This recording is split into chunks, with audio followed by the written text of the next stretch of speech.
Hi friends, welcome to lecture 69 on our helicopter dynamics class.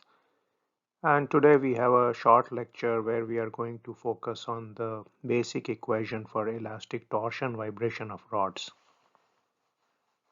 I'm Dr. Ranjan Ganguly.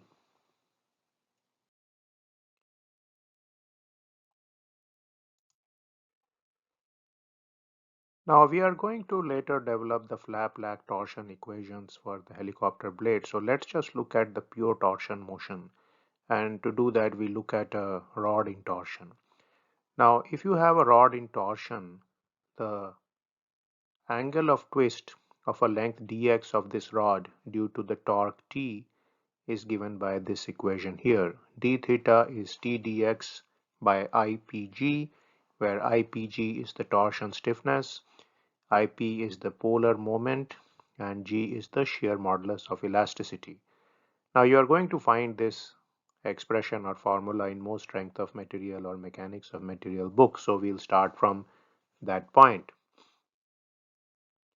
So let's look at a rod in torsion. So we already saw the equation for d theta. Now if we take this rod and consider a small element of length dx, then there is going to be a net torque which acts on this small length. So let's get the net torque here. So the net torque is going to be the torque on this side, T plus dt by dx into dx, minus the torque on this side, T. So that's going to be dt by dx into dx. And this is going to be equal to IPG, second derivative of theta, into dx.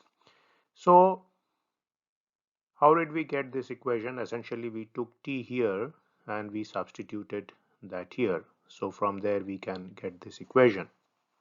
So that's the net torque which acts on the section of length dx.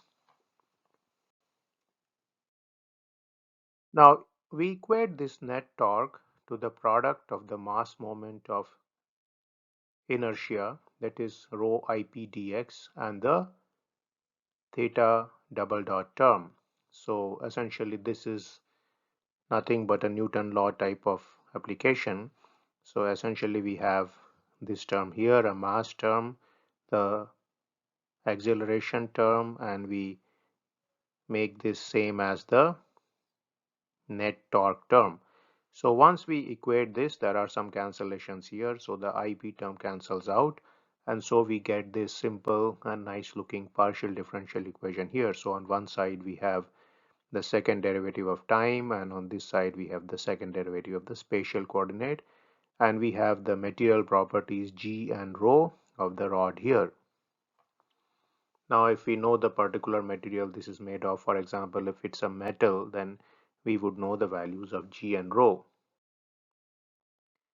So this is the partial differential equation, and we can immediately solve this partial differential equation. Now these equations can be easily solved by the method of separation of variables. So you can clearly see here that one part of the solution is in terms of x, the second part of the solution is in terms of t, and there are four constants a, b, c, d. Also we see that both these parts are essentially functions of sine and cosine here, one part in terms of x, one part in terms of t here. Now, how are we going to obtain these constants? Essentially, you know from any such systems that these four constants are there. Two constants can be obtained from the boundary conditions, and these are A and B respectively. So these are dependent on the spatial domain X, and so these are boundary conditions. And the two constants C and D can be obtained from the initial conditions, and these are of course all time dependent functions here.